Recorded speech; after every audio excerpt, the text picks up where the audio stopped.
Infiltrazioni mafiose negli appalti pubblici in Veneto. Si parla di questo al Report, il programma d'inchiesta di Rai 3 che nella puntata del 5 novembre solleva il coperchio su possibili legami tra pubblico e malavita, sia nella costruzione della nuova ala di pediatria dell'ospedale di Padova e sia per alcune case di riposo. Ed è qui che spunta il nome di Numeria, società che gestisce fondi immobiliari e che a Bassano è parte in causa nella realizzazione del piano MAR. Ma ecco cosa dice il Report. A Padova si sta costruendo il nuovo ospedale. Si sta costruendo il padiglione di pediatria, 46 milioni di euro di appalto vinti dalla Setten, società di Treviso, che però poi quando si è trattato di realizzare la struttura in calcestruzzo si è rivolta alla Sidem.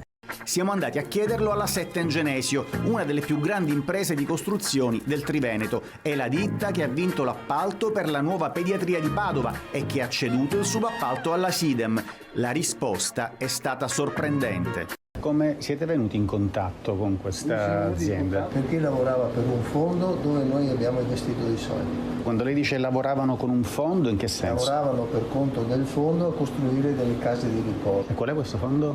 Numeria. Numeria è una società che gestisce fondi immobiliari, punto di riferimento degli investitori che contano in Veneto. È stata fondata nel 2004 dall'avvocato Bruno Barel, principe del Foro di Treviso, vicino al presidente Luca Zaia. Però è imbarazzante, no, questo fatto perché questa Sidem è considerata la prefettura una ditta dei cugini di Nicolino Grande Aracri. Nicolino Grande Aracri, noto esponente dell''ndrangheta. Ma andiamo avanti perché... Il 15 marzo scorso, appena saputo dell'interdittiva antimafia contro la Sidem di De Luca, con tempismo perfetto, l'avvocato Barel cede tutte le sue quote di Numeria. Insomma, una situazione su cui si sta cercando di fare chiarezza, ma intanto tutto questo può avere risvolti e conseguenze anche a Bassano, visto che Report cita espressamente Numeria all'interno della sua inchiesta sulle infiltrazioni mafiose in regione?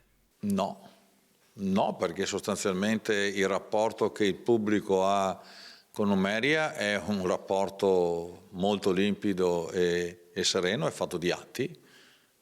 Finora tra Numeria e le comuni di Bassano e Grappa non ci sono stati atti che non siano secondo le normative, pertanto noi proseguiamo in modo chiaro e limpido.